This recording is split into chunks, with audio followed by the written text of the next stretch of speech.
Lucas 11:12. Kinsa ang angayng kahadlukan? Sultihan ko kamo, mga higala. Ayaw kamo kahadlok kanila nga mupatay sa lawas, apan wala nay laing mahimo. Tug-anan ko kamo kinsa ang angay maayong kahadlukan. Kahadluki ang Dios nga human mupatay, may gahom sa pagtambog kang bisan kinsa ngadto sa emperno. Oo, kahadluki gayud ninyo siya.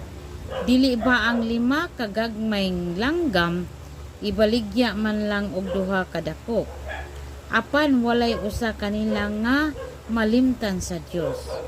Bisan gani ang tanang buhok sa inyong ulo, giihap niya.